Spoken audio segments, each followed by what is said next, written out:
মধ্যপ্রাচ্যে ইরানের হামলার নিন্দা জানিয়েছে বাংলাদেশ। দা বেটা হোগা নাই পাদে উদ্ধার করিয়া, মানে বাপদাদার নাম নাই কি চাও আমি চানগাজির বিয়াই মেয়া মানের পাশার গুণ আবির চাইয়া নিচের পাশাটা একটু চেক করেন। ইরান কেগো দেশে হামলা করছে এই নিন্দা না জানাইয়া আমনে গো দেশের আকাশে মিসাইল পাক্কা মারলে আপনারা এই মিসাইল ফিরাইবেন কি দেহে চিন্তা করছেন? মানে এই যে মানের হামলার নিন্দে জানান আর মগো বাংলাদেশে যদি কেউ আক্রমণ করে এই মিসাইল ঠেয়াবেন কি মগো আছে কি ওই তীব্র নিন্দে ও প্রতিবাদ পাক্কা মারবো। মানে অন্য দেশ যেখানে আমাগো দেশে মিসাইল পাক্কা মারবে আমরা কি এর মু হেকালে ওই তীব্র নিন্দে ও প্রতিবাদ আকাশ পাশাই পাক্কা মারমু, না নিচে কোনে কাদা পাক্কা মারমু, না সাপোজিটরি পাক্কা মারমু? আছে কি আমাগো? অন্যান্য দেশ তো ফাইটার জেট মিসাইল পাক্কা মারবে না মগো দেশের লাখে ওর যুদ্ধ বাজলে মোরা বাজান কি মার মনে তীব্র নিন্দে ও প্রতিবাদ। মানে কথাবার্তা নিজের দিক চাইয়ে কইতে হয় বাবা, আমি কেউর দোষ দিই না, স্বাধীনতার 50+ হয়ে গেছে, কিন্তু বাংলাদেশের সুরক্ষা কি, আকাশ প্রতিরক্ষার আছে কি আমি কিছু জানি?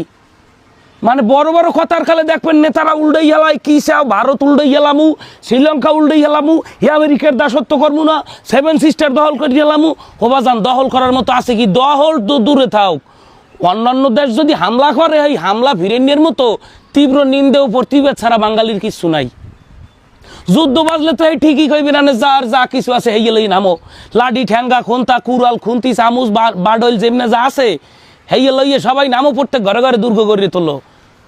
বাংলাদেশের এই যে 20 কোটি জনগণ ট্যাক্স দেয় আজকে 55 বছর ধরিয়া, এই ট্যাক্সের টাহায় আমাকে সুরক্ষা দেওয়ার জন্য বানাইছেন কি আর কেনছেন কি? বাবা আমি প্রত্যেক দলের কই, স্বাধীনতার পর আওয়ামী লীগ ক্ষমতা এলে, জাতীয় পার্টি ক্ষমতা এলে, বিএনপি ক্ষমতা এলে এবং একাধিক দল একাধিকবার ক্ষমতা এলে, কিন্তু এই দেশটার সুরক্ষার জন্য আপনারা কেনছেন কি? এই জনগণের এই বাঙালির তীব্র নিন্দেও প্রতিবাদ ছাড়া আছে কি? এখন বাবা মিসাইল তো আর তীব্র নিন্দেও প্রতিবাদ মানে না। মিসাইল যে কাল পাক্কা মারবে অপাশাই হাজার হাজার তীব্র নিন্দে প্রতিবাদ মারলে মিসাইলের হাতে কিছু যায় আসে না, দেশটার সুরক্ষা পাইবেন কই? ইরানের হামলার প্রতিবাদ জানায় যেখানে ইরানের সর্বোচ্চ মুসলিম নেতাকে হত্যা করে চালাইছে আমেরিকা, ইসরায়েল, ইহুদিরা, সেই ইরানিরা শিয়া হোক যাইয়া, তারা শিয়া সম্প্রদায় হোক যাইয়া, সে বিষয়ে আমাদের দরকার নেই, তারা মুসলমান।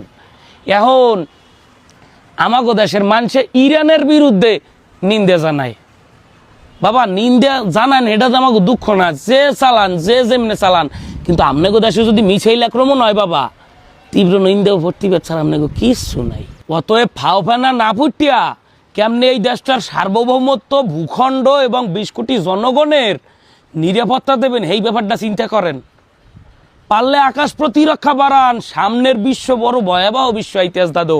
মোহে ওই ঢাকা ইউনিভার্সিটি টিএসসির মোড়ে দাঁড়াইয়া মোহে কওয়া যতটা সহজ যে 7 সিস্টারের হোগা ভাঙ্গে দিমু, ইন্ডিয়ারে আমরা ডরাই না, ইন্ডিয়ার দাসত্ব করমু না। বাবা খেলা তো ইন্ডিয়া বাংলাদেশ না, খেলা হয় এখন মিসাইলে, খেলা হয় এখন ফাইটার জেটে। আপনারা আমার এই 71 সালের বাসলাডির যুদ্ধ এখন আর চলে না বাবা। আমি বাবা আমার দেশের বিরুদ্ধে কইতেছি না, আমি চাই আমার দেশের এই বাইরের দেশের মধ্যে ইন্টারফেয়ার না করিয়া নিরপেক্ষ থাকেন, পারলে নিজেদের ভূখণ্ডকে শক্তিশালী করেন, নিজেদের হাতকে শক্তিশালী করেন, প্রশাসনকে শক্তিশালী করেন, মিসাইল কেনেন, ফাইটার জেট কেনেন, অবশ্যই গোপনে গোপনে কিনিয়া পারলে দেশটারে শক্তিশালী করে রাখেন। নাইলে আমরা যে ভৌগোলিক অবস্থানে আসি আমাকে দখল করতে মানুষ ভাববে না বেশিক্ষণ।